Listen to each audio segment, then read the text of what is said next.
সাব্বির, দেখো না, আমার বস আজকে আমাকে একটা আইফোন গিফট করেছে আর তোমার সাথে 7 বছর সংসার করছি। কয়েকদিন আগে যখন আমার বার্থডে গেছে তোমাকে বলেছি আমাকে একটা নো স্পিন গিফট করতে, তাও কিন্তু তুমি করনি। সাব্বির মিথিলার হাত থেকে আইফোনের বক্সটা নিয়ে বিছানায় ছুঁড়ে মেরে বলল, আমি ভালো করে জানি তোমাকে বস কেন এই আইফোন গিফট করেছে। তুমি আজকের পর থেকে ওই অফিসে জব করবে না। আমি যেহেতু জব পেয়েছি তোমার আর চাকরি করার দরকার নেই। এখন থেকে বাসা থেকে বের হবে না, আমার কথা যেন মাথায় থাকে। মিথিলা সাব্বিরের হাত ধরে বলল, সাব্বির, তুমি আমাকে ভুল বুঝছো। আমি কিন্তু ওরকম মেয়ে নয়। তুমি 6 বছর বেকার ছিলে, তারপরও আমি তোমাকে ছেড়ে কোথাও যাইনি। নিজের যোগ্যতায় চাকরি নিয়ে সংসার চালিয়েছি। আর কয়েকদিন আগে তোমার চাকরি হওয়াতে আমাকে যেভাবে ভুল বুঝছো, এসব কিন্তু ঠিক না। সাব্বির বলল, কোনটা ঠিক আর কোনটা ব্যাঠিক সেটা আমার চেয়ে তুমি বেশি বুঝবে না। তোমাকে বলেছি আমি কাল থেকে চাকরি না যেতে, এটাই আমার শেষ কথা। এই বলে সাব্বির রুম থেকে বের হয়ে গেল। তারপর মিথিলা নিজে নিজে বলল, এত বছর পরিশ্রম করে সংসার চালালাম, আর সেই স্বামী আমার খেয়ে একদিনের ভেতর বোনের কথায় পাল্টে গেল। হঠাৎ মোবাইল বেজে উঠল। মিথিলা মোবাইল কানে দিয়ে বলল, জি স্যার বলুন। অফিসের বস বলল, মিথিলা, আগামীকাল তুমি একটু তাড়াতাড়ি চলে এসো, আমি একটু ব্যবসায়িক কাজে টাউনের বাইরে যাব। এই বলে ফোনটা কেটে দিল। তারপর মিথিলা নিজে নিজে বলল, জানি না আমার উপর কি হতে চলেছে। এই বলে বিছানায় বসে গেল। সাব্বিরের ছোট বোন বড় ভাইকে বলল, ভাইয়া, তুমি ভাবিকে অফিসে যেতে দিও না। আমি আমার বন্ধু বান্ধবের কাছ থেকে যা শুনেছি তোমাকে বলতে লজ্জা লাগছে। তাছাড়া ওই কথাটা যদি বলি তুমি হয়তো ভাবির উপর হাতও তুলতে পারো, তাই বলবো না। সাব্বির বলল, কার কাছ থেকে কি সব শুনেছিস আমাকে বল। হাত তোলার কিছু নেই, অলরেডি আমি বলে দিয়েছি তোর ভাবিকে চাকরি না করতে। আগামীকাল থেকেও বাসায় থাকবে। কিন্তু বল কি শুনেছিস। ছোট বোন বলল, ভাইয়া, ভাবি আর তার বসের সাথে রেস্টুরেন্টে গেছে, কিন্তু আর কোথায় কোথায় গেছে তা কিন্তু আমি জানি না। একজনের বউ হয়ে অফিসের বসের সাথে এভাবে যাওয়া কি ঠিক হয়েছে তুমিই বলো। ভাই বলল, আচ্ছা দেখি কি করা যায়। আর নিজের চোখে চোখে রাখবি তোর ভাবি কোথায় যায় আর না যায়। হয়তো যে কোনো একদিন আমার চোখে ধরা পড়ে যাবে। আর আইফোনটা কিভাবে দিয়েছে, কেন দিয়েছে সেটাও আমার জানতে হবে। আচ্ছা ঠিক আছে, তুই বাসায় থাক, আমি একটু দোকানের দিকে যাচ্ছি। এই বলে সাব্বির চলে গেল। পরের দিন সকালবেলা মিথিলা অফিসে যাবার জন্য রেডি হচ্ছে। ননদ মিথিলাকে রেডি হওয়া অবস্থায় দেখে ভাইকে ডাকতে গেল। মিথিলা ব্যাগটা কাঁধে নিয়ে টেবিল থেকে এক গ্লাস পানি খেলো। এর মধ্যে সাব্বির আর ছোট বোন এসে সাব্বির মিথিলার কাঁধ থেকে ব্যাগটা কেড়ে নিয়ে বলল, তোকে বলেছিলাম না গতকাল অফিসে না যেতে, আমার কথার গুরুত্ব দিচ্ছিস না কেন। ছোট বোন ভাইকে বলল, এমনিতে কথা বললে হবে না, কয়েকটা লাগিয়ে দিতে হবে।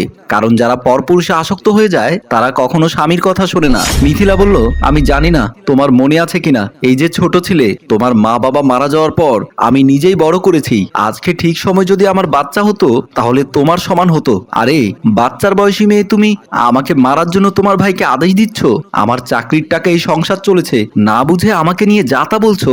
সাব্বির বলল, তোমাকে কাছে টেনে চুমু খাবে নাকি? বাসায় স্বামী রেখে বসের সাথে রেস্টুরেন্টে গিয়ে ভালো মন্দ খাওয়া, মনে পড়েনি বাসায় স্বামী আছে? মিথিলা বলল, সাব্বির, তুমি যা ভাবছো তা কিন্তু নয়, তুমি হয়তো আসল ঘটনা জানো না। সাব্বির বলল, কিসের আসল ঘটনা? আমি জানি তোর সাথে তোর বসের খারাপ সম্পর্ক আছে। মিথিলা বলল, আমার বসের সাথে কোনো খারাপ সম্পর্ক নেই, উনি একজন বৃদ্ধ লোক, উনার সাথে এসব করতে পারি না। আর মূল ঘটনা শোনো, কেন আমাকে এত দেখতে পারে। লুৎফুর রহমান মিথিলাকে বলল, মিথিলা, তোমাকে দেখতে আমার মেয়ের মতো লাগে, আর আমার মেয়েটাকে আজকে বছর হয়েছে দেখছি না। মিথিলা বলল, স্যার, আপনার মেয়ের কি হয়েছে আর উনি কোথায় আছেন? লুৎফুর রহমান বলল, আমার মেয়েকে আর আমার স্ত্রীকে নিয়ে বান্দরবন গিয়েছিলাম। একটা পার্কের সামনে আমাদের গাড়িটা দাঁড় করালো, হঠাৎ পেছন থেকে একটা গাড়ি এসে আমাদেরকে ধাক্কা দেয়। আল্লাহর অশেষ রহমতে আমি আর আমার স্ত্রী বেঁচে গেলাম, কিন্তু আমার মেয়ে সাথে সাথে মারা গেল। হাসপাতালে নেওয়ার সময়টুকু পর্যন্ত পাইনি। কতটা কষ্ট লাগছে আর কতটা নিষ্ঠুর লাগছে তা বোঝাতে পারবো না। এই বলে কান্না করতে লাগলো। মিথিলা লুৎফুর রহমানের হাত ধরে বলল, স্যার, আপনি কান্নাকাটি করবেন না। আপনি আমাকে মেয়ে বলেছেন না, মেয়ে বললে কান্নাকাটি করছেন কেন?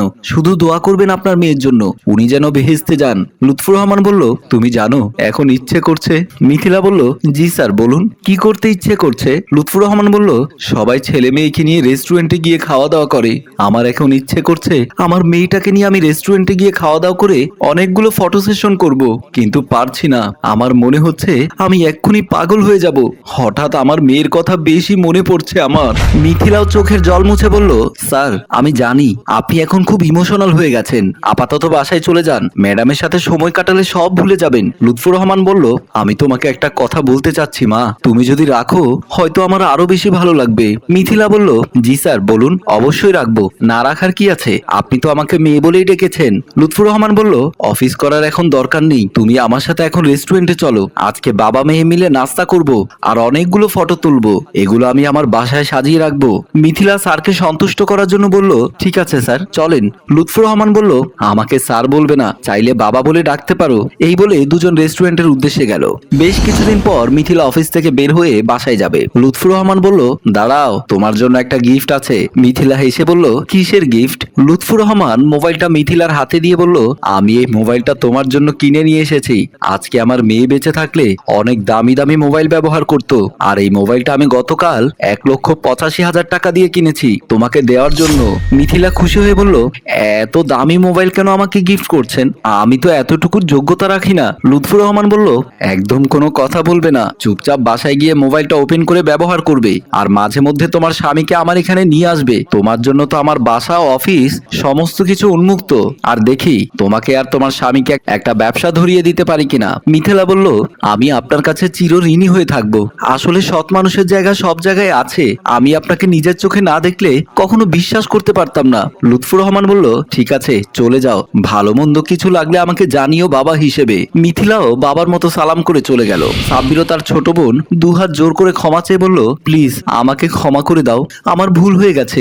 না বুঝে তোমাকে অনেক খারাপ ব্যবহার করেছি, তার জন্য তুমি মনে কষ্ট নিও না, ক্ষমা দৃষ্টিতে দেখো। আসলে তোমার বস এত ভালো মানুষ আমি জানতাম না। সাথে সাথে ছোট বোনও বলল, ভাবি আমাকেও ক্ষমা করে দিও, অনেক খারাপ আচরণ করেছি আপনার সাথে।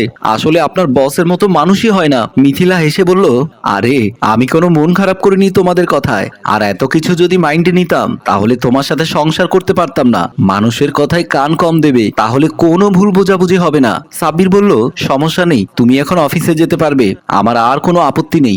দেখি আমিও তোমার অফিসে আসতে পারি কিনা। সম্মানিত ভিউয়ার্স, গল্পটি ভালো লাগলে লাইক কমেন্ট করে জানাবেন। রচনায় আবু সাইদ রিয়ান, পরিচালনায় আয়ুব মাহমুদ, প্রযোজনায় মুনতাসির মুন্না।